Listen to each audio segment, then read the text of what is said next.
William Bill Jenkins was born to Martha and Albert Jenkins in Mount Pleasant, South Carolina.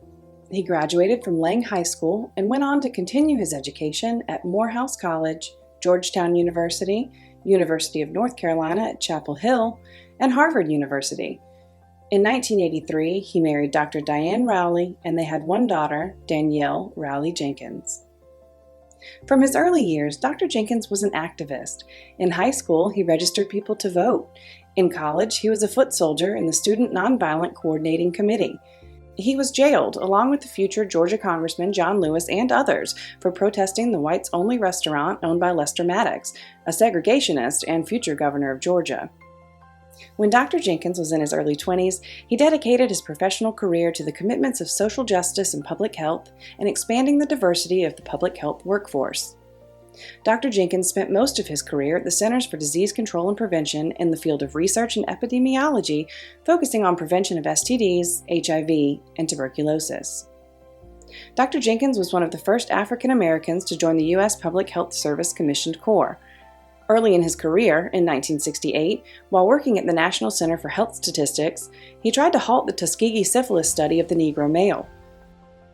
At the end of the study, there was a lawsuit that the families brought against the federal government.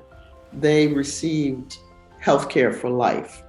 He really expanded that program and made sure that it wasn't just that they got to see the doctor every year, but anything that might be even remotely related to their health needs, he made sure they got taken care of.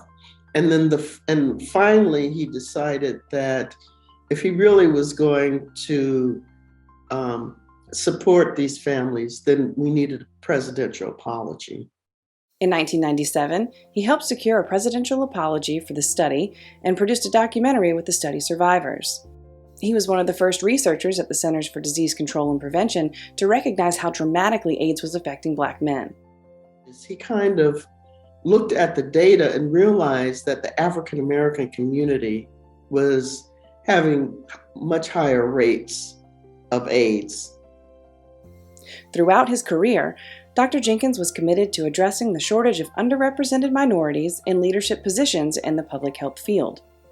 He consulted on developing public health programs at a variety of historically Black colleges and universities. After retiring, Dr. Jenkins taught at Morehouse College and the University of North Carolina Gillings School of Global Public Health.